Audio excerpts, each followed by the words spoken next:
Untuk saat ini aku bingung, perasaan aku gak menentu. Entah apa yang aku harus ucapkan.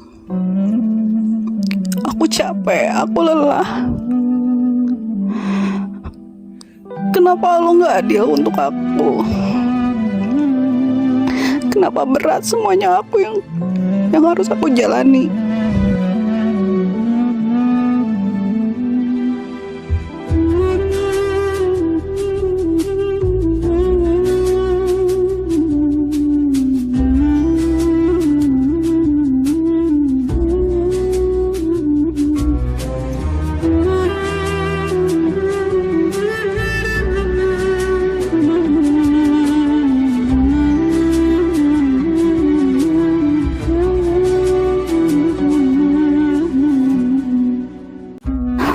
Untuk saat ini aku bingung, perasaan aku gak menentu.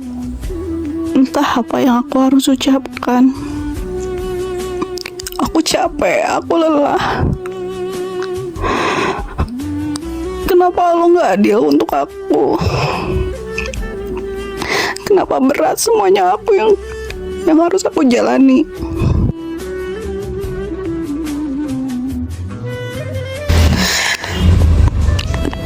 Cerita ini aku buat bukan untuk menjatuhkan, bahkan merugikan seseorang, bahkan menjelekan seseorang. Apalagi aku minta belas kasihan dari siapapun, gak ada sedikit pun. Aku minta dikasihani. Aku cuma pengen menceritakan kisah hidup aku buat anak aku kelak nanti. Karena aku sebagai ibu sudah memperjuangkan dan mempertahankan sekuat tenaga aku. Aku bisa bertahan 6 tahun pernikahan tanpa kita hidup serumah. Kita cuma melakukan pernikahan yang komunikasinya lewat telepon aja. Ya, kamu memang 3 tahun di kapal dan 3 tahun di darat. Dan di darat pun kita gak pernah berjumpa. Cuman sekali 2 kali kita bertemu. Dan itu pun aku samperin kamu ke tempat kerja sama anak kamu tanpa sambutan yang bahagia dari kamu. Karena kamu masih sibuk kerja di sana. Tapi aku tahu, Allah Maha tahu bagaimana hancurnya aku, perjuangan aku untuk mempertahankan ini. Karena kamu masih membela diri di hadapan teman-teman kamu bahwa aku yang menceraikan kamu dan mengajukan perceraian ke pengadilan, yang bilang aku mempermainkan pernikahan. Ya oke, gak apa-apa aku disebut orang yang paling buruk buat kamu. Karena Allah gak pernah tidur. Jujur, tanggal 17 Oktober kemarin adalah kabar yang paling hancur yang kita terima. Walaupun kamu menikahnya 2 minggu yang lalu. Dan itu pun hari hancur buat teman-teman kita semua. Teman aku dan teman kamu yang merasa kecewa atas tindakan kamu sendiri. Karena mereka tahu perjuangan hubungan kita dari dulu sampai sekarang kayak apa. Ya, kamu gak mengingat kisah-kisah perjuangan itu. Yang kamu ingat adalah ucapan ketika aku mengucapkan kata cerai. Padahal wanita gak akan semata-mata meminta cerai berkali-kali kalau gak ada permasalahan dari kamu. Ya, ini semua akan kujadikan sebuah kisah dan cerita, pelajaran pengalaman hidup yang sangat berharga buat aku, supaya aku juga lebih berhati-hati. Dulu teman-teman aku menyarankan untuk enggak bersama kamu, tapi aku gak pernah mendengarkan mereka. Aku tetap yakin karena kamu pasti akan berubah seiring berjalannya waktu. Ya, aku merasa capek dari dulu, tapi aku terus mengobati diri aku sendiri karena aku belum bisa mencari pengganti kamu. Walaupun banyak orang yang mendekati aku, tapi aku gak sedikit pun bisa dan menggantikan kamu di posisi untuk yang baru.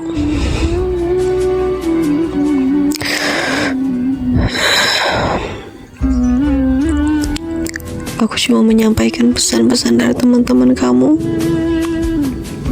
Semoga kamu bisa lebih baik lagi dari hari sebelumnya.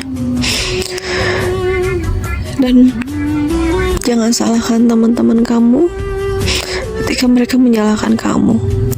Karena tanpa aku bercerita panjang lebar pun, mereka udah tahu bagaimana perjuangan nol aku menemani kamu sampai sekarang.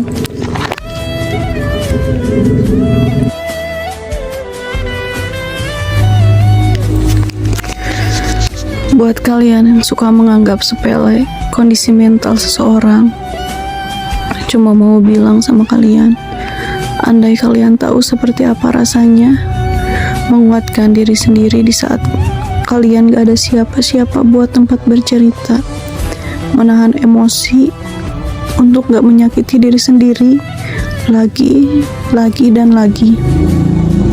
Kalian gak pernah tahu sejauh mana orang itu menyimpan semua rasa dan emosional yang dia pendam sendiri selama ini. Dan kalian tahu, tanpa kalian sadari, suatu saat dia akan menyerahkan dan memilih meninggalkan dunianya.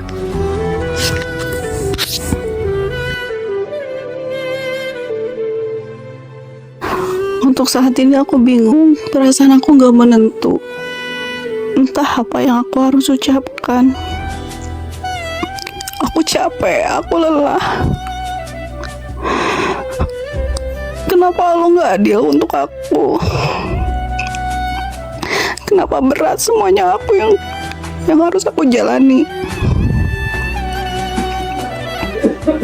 11 tahun aku memperjuangkan kisah cinta ini sampai ke jenjang pernikahan. Aku rela menutup telinga tanpa mendengar omongan-omongan orang untuk memperjuangkan kisah aku sendiri. Aku pun gak mendengarkan omongan orang yang membego-begokan aku, yang tetap bertahan menjalani hidup bersama kamu. Tapi dulu aku selalu yakin akan selalu ada perubahan dari hidup kamu untuk menjadi lebih baik, bahkan dalam hal sekecil apapun. Tapi kenapa kamu begitu tega? Selama 11 tahun aku memperjuangkan dan bertahan menunggu kepulangan kamu, harus diakhiri dengan kabar kamu menikah lagi. Ya memang, aku yang meminta cerai terus-menerus. Aku yang meminta terus-terus untuk berpisah. Tapi kadang aku berpikir, apakah aku seburuk itu dan sejahat itu sampai tidak bisa kamu perjuangkan? Padahal aku orang pertama yang menemani kamu dari nol. Kenapa kamu begitu tega, begitu jahat?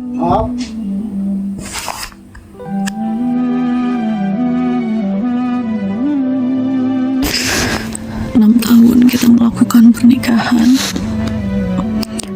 dan selama 6 tahun juga aku belum pernah merasakan hidup bersama dengan kamu,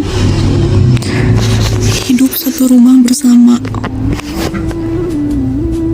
Minimal aku minta sama kamu pengen merasakan sebulan ada di rumah sama-sama, menjalani hari-hari bareng-bareng. Tapi kenapa aku gak pernah diberi kesempatan seperti itu? Kenapa perjalanan pernikahan kita begitu singkat? 2019 kita menikah, dan itu pun kita harus LDM, tetap harus pisah rumah karena kita bekerja, mempunyai kerjaan yang berbeda.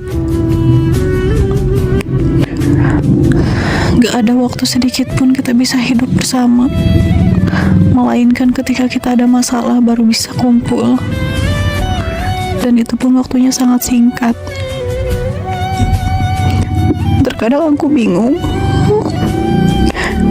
kenapa takdir aku seperti ini? Kenapa harus aku menjalani hal seperti ini? Dosa apa yang telah aku buat sehingga Allah memberikan cobaan begitu berat? Aku iri dengan semua teman-teman aku yang mempunyai keluarga yang utuh, bisa hidup bareng-bareng. Aku cuma minta hal seperti itu. Aku cuma minta sama kamu dulu.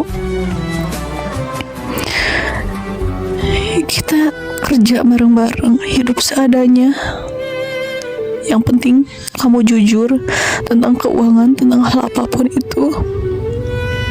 Aku sedih ngeliat anak aku sendiri. Dia tumbuh tanpa seorang ayah, tanpa sesosok ayah. Kadang aku harus nguatin. Aku harus jadi sosok ibu, bahkan sosok ayah sekalipun. Aku cuma minta, pengen naik motor kita bertiga sambil kamu bonceng anak kamu di depan.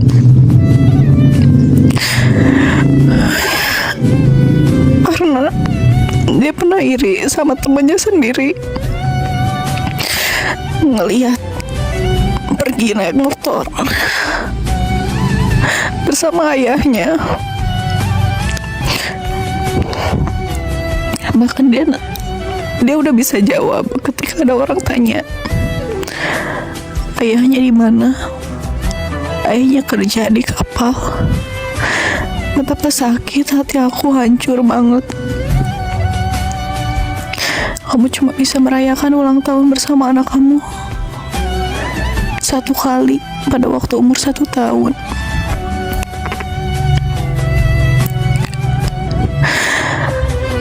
Hati ibu mana yang hancur harus menjalani seperti ini. 6 tahun aku nikah, dan 6 tahun juga kita berjauhan. Bisa kehitung berapa minggu kita bersama, dan berapa minggu juga pada saat kita bersama kamu pergi-pergian berjauhan dari aku.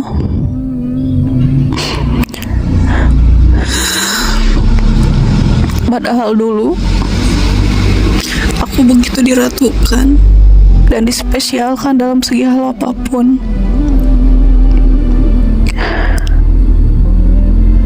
Selama kita berpacaran,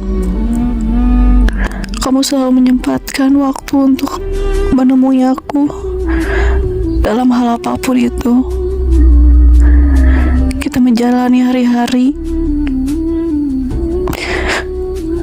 sampai orang-orang pun pada iri melihat hubungan kita yang menurut orang kita selalu baik-baik aja, tanpa pernah ada masalah. Kita pergi kemana-mana bersama. Setiap libur kita selalu meluangkan waktu buat jalan-jalan, melakukan hal-hal kecil, bahkan pergi ke tempat manapun yang belum kita kunjungi. Sekalipun kita gak pernah punya uang, tapi kita selalu berusaha keras untuk selalu pergi bersama-sama.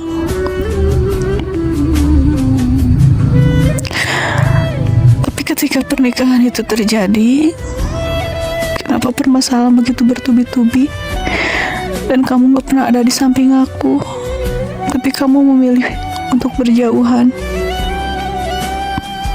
Ya, dari awal aku gak pernah sadar dan gak pernah tahu juga kalau nasibnya kamu harus berlayar. Dan itu pun kamu pergi karena kesalahan kamu sendiri, untuk menebus segala dosa-dosa kamu. karena terlalu banyak masalah yang kamu perbuat, sehingga kamu harus bisa menyelesaikan semuanya sendiri. Aku gak pernah menyalahkan kamu untuk berlayar,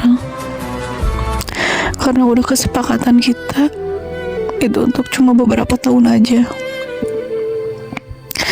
Tapi kenapa setelah berlayar perubahan kamu drastis? Memang dari awal kamu pun gak pernah terbuka jujur masalah keuangan, tapi aku pun terima. Bahkan kamu gak kasih uang sekalipun aku terima, karena aku tahu kondisi dari zaman pacaran, keadaan kita memang sulit.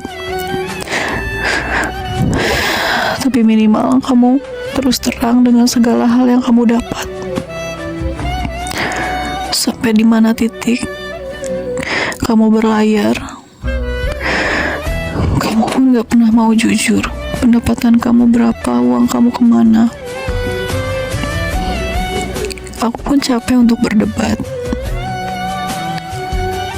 Permasalahan-permasalahan yang kamu selingkuhin aku,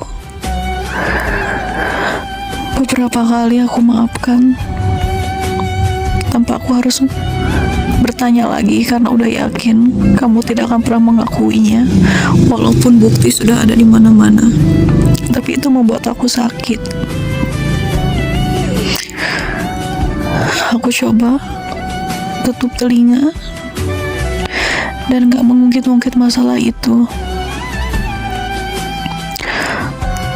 Kamu selalu memberikan harapan-harapan yang palsu, menjanjikan kepada aku dan anakku untuk nanti kita hidup bareng-bareng, gak berjauhan lagi.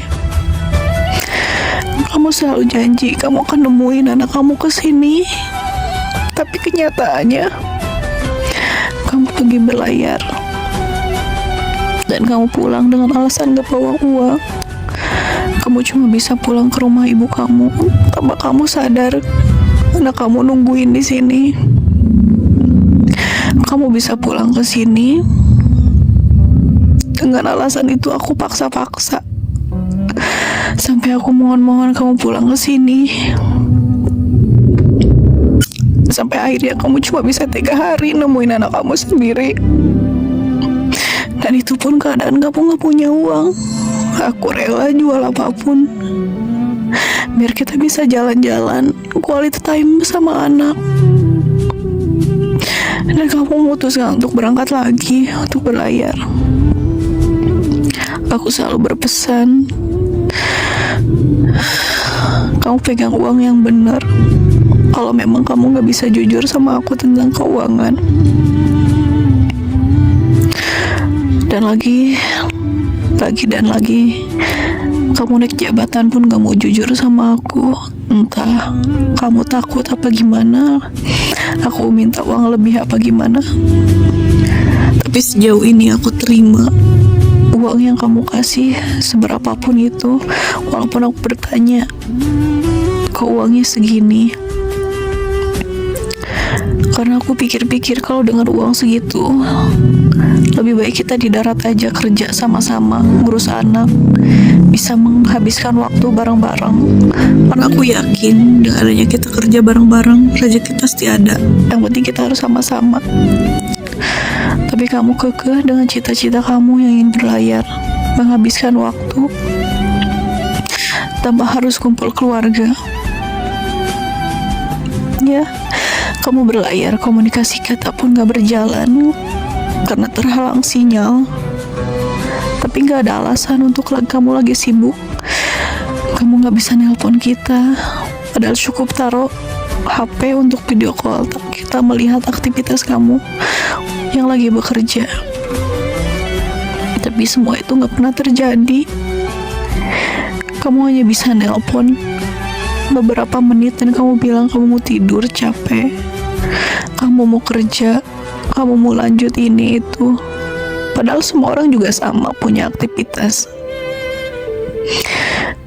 Dan kamu udah diniatkan untuk gak pulang selama 2 tahun karena perihal kontrak. Ya, aku mengerti. Tapi di samping itu, kamu menjanjikan kepada kita untuk bisa bertemu di suatu tempat. Jadi itu tuh nggak sekali dua kali kamu menjanjikan hal seperti itu. Sampai berkali-kali aku mau berangkat, gak jadi, dengan alasan kamu gak punya uang. Aku udah bilang kalau masalah uang masih bisa diatur, aku bisa berjuangin. Tapi kamu juga selalu bikin alasan, ntar waktunya cuma sebentar, karena aku kerja padat. Aku pun udah jawab, gak apa-apa kamu kerja, aku tungguin, yang penting kita ketemu. Tapi kenapa selalu gak bisa? Sampai kamu pun bilang nanti kalau udah 2 tahun ini kamu pulang pun pengen buru-buru langsung kursus bahasa. Betapa hancur hati aku. Ternyata kamu gak bisa bersama-sama. Sampai aku pengen nyusul pun kamu untuk kursus bahasa, aku tuh yang ikut bersama anak. Tapi kamu jawab gak bisa.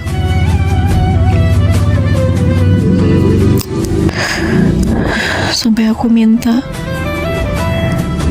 kita nyicil rumah, kamu pun gak bisa.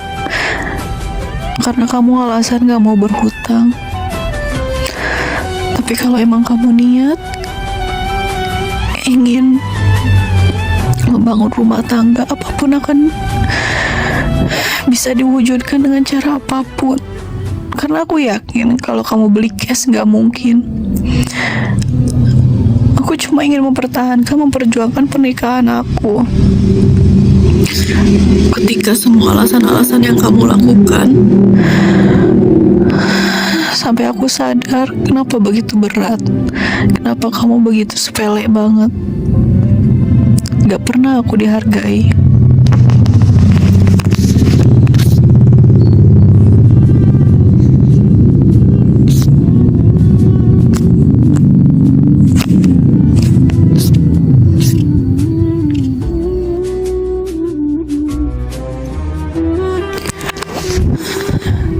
Tahun kamu berlayar, aku bersabar dengan segala keputusan-keputusan yang kamu buat. Dan aku pun gak pernah mau terus-terusan berdebat tentang gaji kamu yang berapa. Padahal aku cuma pengen tahu supaya bisa aku tabung. Karena orang tahu kalau orang yang kerja di kapal itu gajinya besar. Sedangkan kamu bilang gaji kamu cuma 3 juta. Dari 2.500.000, 3 juta, 3.500.000, sampai terakhir 3.900.000. Aku belum pernah dengar kamu gaji 5 juta. Bahkan aku tanya pun kamu gaji 10 juta, kamu gak pernah mau ngaku. Karena kata kamu butuh beberapa sertifikat. Tapi aku gak pernah mempermasalahkan itu. Aku terima uang berapapun yang kamu kasih, kalau cuma cukup buat cicilan motor dan biaya anak. Aku gak mau mempermasalahin. Cuman aku bilang, kalau cuma gaji segitu, kamu meninggalkan keluarga sia-sia dan rugi. Lebih baik kita di darat tapi kerja sama-sama, karena aku pun bisa kerja. Dengan adanya aku bisa kerja, ya mungkin cita-cita yang kita bangun juga bisa. Aku tahu kamu banyak hutang sana sini, kamu tutupin itu. Yang mungkin aku gak bisa menemukan solusinya dari mana. Tapi minimal ketika kamu gak bisa mengunjungin kita, kamu ada waktu banyak buat video call, atau kamu bisa mempersilahkan kita datang ke sana. Kamu selalu banyak alasan, karena kamu gak enak, karena kamu kru baru dan masih junior, gak enak sama seniornya. Tapi masa perusahaan tidak bisa mengerti 2 tahun kamu gak pulang, kita gak bisa ngunjungin. Padahal aku sering lihat video-video orang yang bisa ngunjungin suaminya ke kapal, bahkan bawa anaknya. Karena kamu berkali-kali bikin PHP anak kamu sendiri yang bakal diajak ke kapal buat jalan-jalan. Sampai pada akhirnya aku capek juga mikirin itu semua. Yang akhirnya kita berdebat terus-terusan sampai aku harus ucap kita udahan. Ya, memang aku salah. Aku mengakui menyesal. Menyesal beribu-ribu kali. Aku mau minta cerai karena selalu terngiang-ngiang dalam pikiran aku bahwa aku yang gak sabar, yang gak bisa nunggu suaminya bertahun-tahun pulang. Sampai aku konsul ke beberapa orang, apa aku salah mengambil tindakan seperti ini. Sampai pada akhirnya aku minta mengakhiri juga. Ya memang kamu bilang, gimana pendapat keluarga aku? Ya pasti orang tua mana, keluarga aku yang mana yang bisa nerima anaknya seperti ini kan? Melihat bahwa suaminya gak bisa pulang, bahkan gak bisa memperjuangkan untuk pulang sehari aja.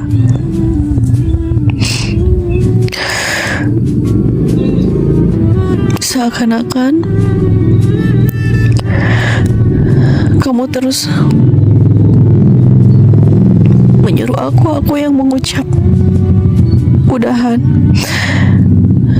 Karena dari sikap dan tingkah laku perbuatan kamu yang mengarah bahwa aku harus mengucap kita akhiri semuanya. Kalau seandainya kamu memperjuangkan segalanya, kamu akan berusaha keras untuk mempertahankan ini. Ya, Februari pada saat kamu ulang tahun, aku mengutarakan untuk mengakhiri. Tapi dari situ pun 3 bulan ke depan aku masih memikir-mikirkannya. Nggak langsung aku ambil tindakan. Tapi yang aku kaget respon dari kamu. Kamu mengucap dan menantangin aku. Jangan cuma ngomong doang, kalau mau cerai, coba lakukan. Bahkan kamu sendiri yang ngambil arahan, ngasih arahan. Kalau nanti kamu ngurus-ngurus cerai biar cepat, bilang aja masalah nafkah, kamu gak dinafkahin. Seakan-akan ini udah diatur sama kamu. Bahkan kamu begitu cepat ngasih buku pernikahan dikirim ke sini. Kamu tahu, aku tiap hari, tiap malam nangis. Aku cuma meratapi kenapa kisah kita bisa sampai kayak gini. Sedangkan dulu aku mati-matian berjuang nemenin kamu dari nol. Bahkan aku rela dulu nyicilin utang-utang kamu. Aku kasih semua harta yang aku punya buat kamu. Bahkan kamu dulu gak ngasih uang pun aku terima. Tapi ketika kamu udah kerja di kapal, rasanya kamu pun gak berat. Ketika aku mengutarakan putus dan ingin bercerai, padahal dari dulu pun memang aku sering mengutarakan cerai. Ketika kamu ketahuan selingkuh berkali-kali, bahkan dengan perempuan yang berbeda, dan itu pun kamu cuma bilang kamu cuma nolong mereka. Karena misi dari hidup kamu dari dulu, kamu ingin nolong janda yang punya anak. Bahkan aku pun udah bilang, kamu boleh nolong orang, nolong janda, tapi ingat, anak istri kamu pun kamu telantarkan, belum kamu spesialkan.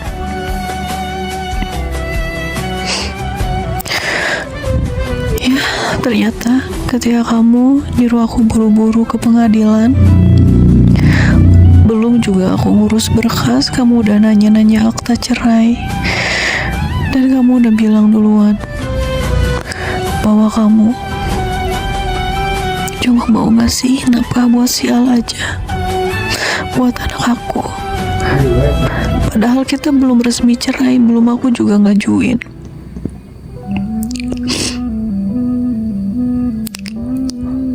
Sebelum aku mengajukan gugatan, aku juga harus melakukan wisuda S2. Dan posisinya di Jakarta. Dan kamu pun ada di Cilegon, yang jaraknya cuma 1 jam kalau kamu tempuh.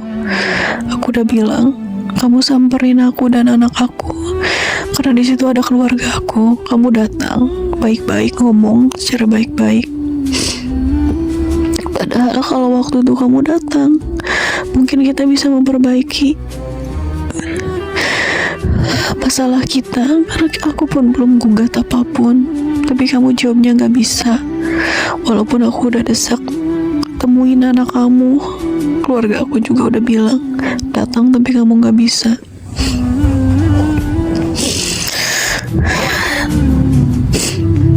Dan beberapa hari kemudian dari situ aku kaget.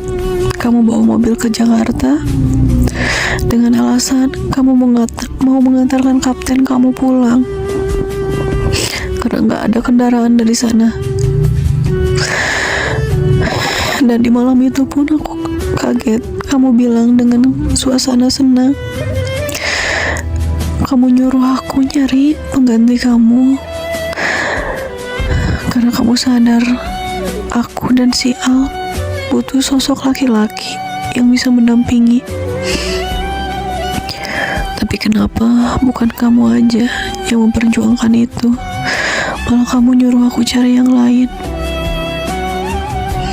Hancur aku dengar seperti itu. Ya, aku beres wisuda, pulang dengan keadaan capek, masih bingung.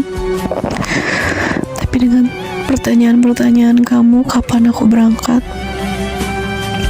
Sampai akhirnya aku memutuskan, ya, walaupun malamnya aku harus terus nangis. Di perjalanan pun aku nangis. Ketika aku mau sidang pun, aku ditemenin keluarga aku. Semua hadir. Bahkan anak kamu, dia nunggu di luar. Ketika nama aku dan nama kamu disebut, anak kita langsung nangis. Memang dia udah punya firasat, udah punya perasaan, yang dimana semua anak juga gak mau melihat keluarganya hancur. Sebelum sidang,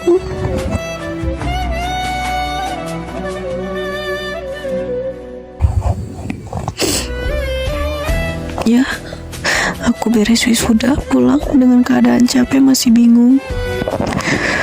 Tapi dengan pertanyaan-pertanyaan kamu, kapan aku berangkat? Sampai akhirnya aku memutuskan, ya, walaupun malamnya aku harus terus nangis. Di perjalanan pun aku nangis. Ketika aku mau sidang pun, aku ditemenin keluarga aku. Semua hadir. Bahkan anak kamu, dia nunggu di luar. Ketika nama aku dan nama kamu disebut, anak kita langsung nangis. Memang dia udah punya firasat, udah punya perasaan, yang dimana semua anak juga gak mau melihat keluarganya hancur. Sebelum sidang,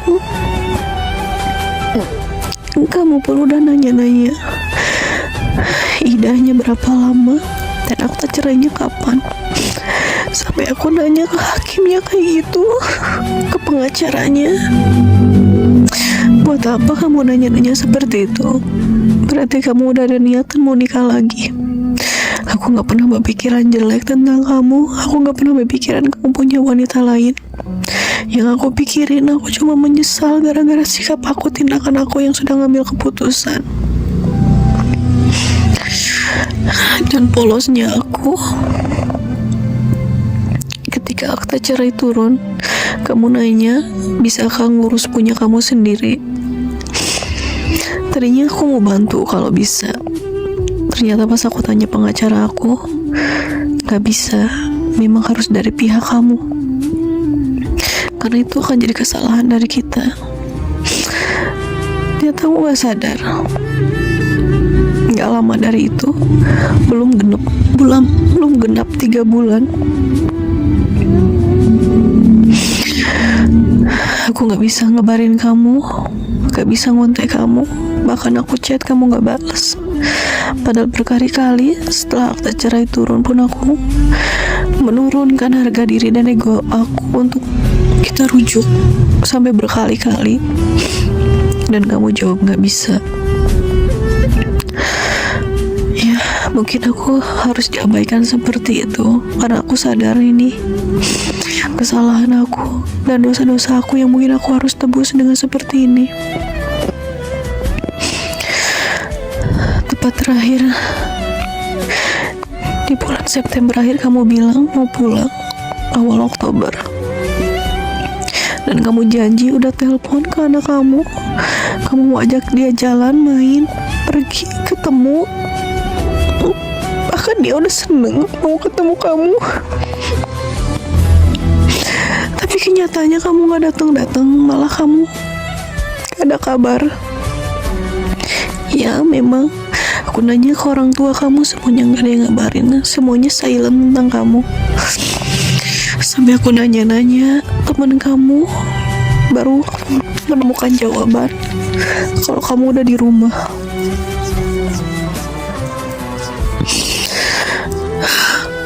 Aku udah ada feeling, udah ada firasat, kalaupun kamu lagi ngurus berkas-berkas, gak mungkin kamu sampai mengabaikan chat aku, telepon aku. Bahkan itu bukan buat aku sih, buat anak kamu sendiri. Karena dia nanyain kamu, nanyain bapaknya kemana, yang janji mau beliin motor. Karena kamu udah janji dia beli motor, kamu janjiin dia beli mainan, tapi kamu gak ada. Kamu janjiin dia mau ajak berenang, kamu gak datang. Sampai aku minta, nanti kalau kita ketemu, kita foto bersama di studio. Aku udah beli baju kafal. Dan kamu bilang iya. Dari dulu aku selalu bikin momen yang gak ada kamunya, karena buat kenang-kenangan. Padahal dulu kamu gak suka untuk foto bersama.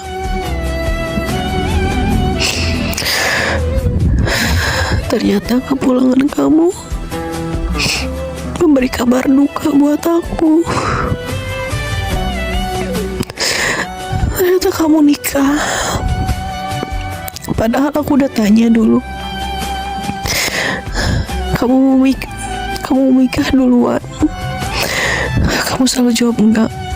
Gak pernah kepikiran kamu mau nikah lagi. Aku cuma mikirin kerjaan. Tapi nyatanya mana? Padahal aku udah niat, ketika kamu pulang aku pengen perbaiki semuanya. Tapi kamu dengan mudahnya bisa segampang itu langsung nikah sama orang. Dan ternyata itu teman sekolah kamu. Ya, aku kacau, aku hancur. Sampai aku gak bisa ngapa-ngapain. Rasanya untuk berbicara pun susah. Sampai aku nyari kabar kesana sini, nemuin foto dan identitas istri kamu. Ya, aku tahu gak sesingkat itu kamu ketemu. Aku tahu kamu kontekan udah berapa lama. Aku tahu perempuan itu punya utang berapa banyak, sampai kamu urusin semuanya ke bank. Sampai aku berpikiran ternyata kamu kurang ngasih uang ke aku. Bisa jadi kamu mau bantu perempuan-perempuan yang kamu bilang kamu mau menolong janda. Iya, karena tujuan kamu mau membantu tuh janda kan, sampai kamu menikahin janda anak 2. Dari situ aku agak tenang. Silahkan kamu urus anak orang, urus yang benar, dan gak perlu rik lagi anak kamu sendiri.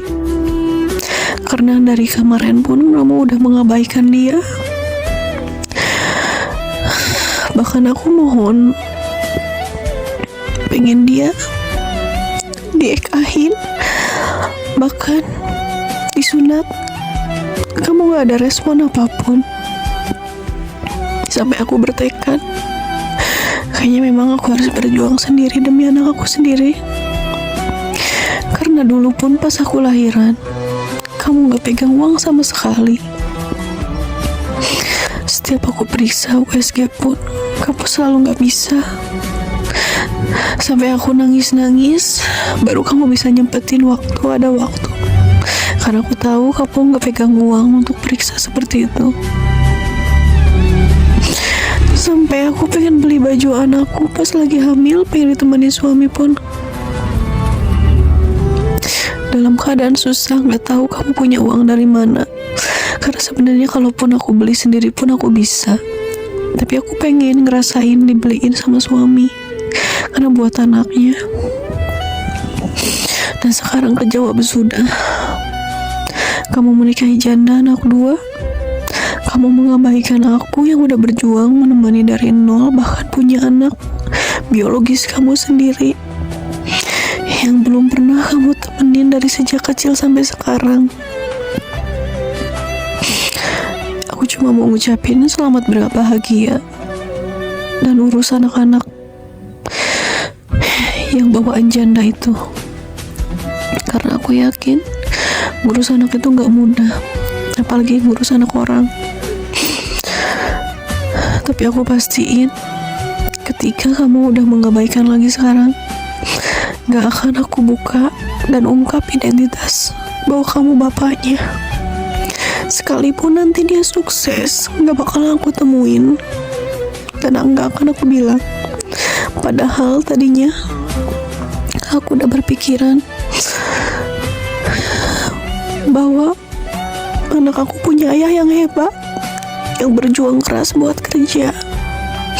Tapi ketika fakta-fakta yang mengungkapkan kamu menjelek-jelekan aku, bilang kamu ngasih aku uang besar dan gak pernah puas yang aku bilang poya-poya, ya cukup Allah yang tahu uang yang kamu kasih cukup untuk apa. Dan itu pun buat bikin sakit hati aku dan anak aku sendiri. Ya nasi semuanya udah jadi bubur, aku pun percuma untuk nangis-nangis, ngemis-ngemis juga buat apa. Karena pernikahan kita pun udah dinodai. Kamu udah punya pasangan baru, dan aku masih terngiang-ngiang ucapan ibu kamu kan, yang bilang aku udah berapa kali ngajak udahan, ibu cuma bisa diam. Dan ibu katanya bilang, terima aja, karena ini keputusan kamu, gak ada perjuangan sama sekali. Dan kamu pun bilang kayak gitu, kita fokus ke anak, karena kita udah gak ada hubungan apapun. Aku terpukul. Emang aku seburuk itu sampai kamu gak bisa perjuangin aku dan anak kamu. Padahal kita yang selalu doain kamu dimana kamu lagi jauh. Aku selalu kirim voice note anak kamu ketika dia doain kamu. Tapi kamu tega hancurin perasaan aku dan anak kamu dengan kabar kamu nikah lagi. Mungkin itu keputusan kamu, tapi jangan salahkan aku ketika aku nanti gak rela mempertemukan kamu dengan anak kamu sendiri. Karena itu kesalahan pure dari kamu.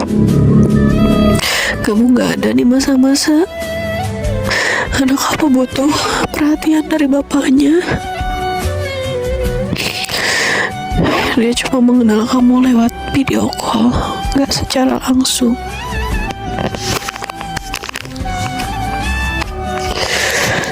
Semoga kamu bisa hidup tenang dan nyaman tanpa ada gangguan aku dan anak aku.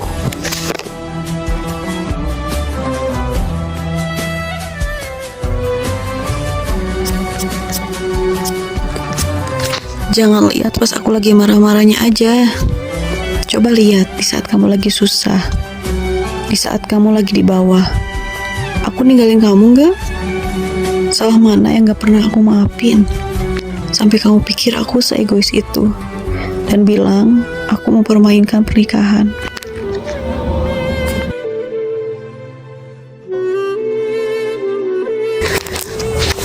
Percayalah, suatu saat nanti akan ada laki-laki yang berpikir seperti ini. Dulu ada wanita baik yang begitu mencintaiku. Dulu ada wanita baik yang menerima baik buruknya aku. Dulu ada wanita baik yang sering menangis karena ulahku. Dulu ada wanita baik yang begitu sabar menghadapi sikapku. Dulu ada wanita baik yang mengerti tentang kondisi sedih dan senangnya aku. Dulu ada wanita baik yang begitu percaya dengan kebohonganku. Dulu ada wanita baik yang begitu haus perhatian dan waktu dariku. Dulu ada wanita baik dan selalu mendukung aku. Dulu ada wanita baik yang lebih mementingkan perasaanku dibanding dirinya sendiri. But sekarang dia udah gak bersama aku lagi karena ketidakbersyukurannya aku.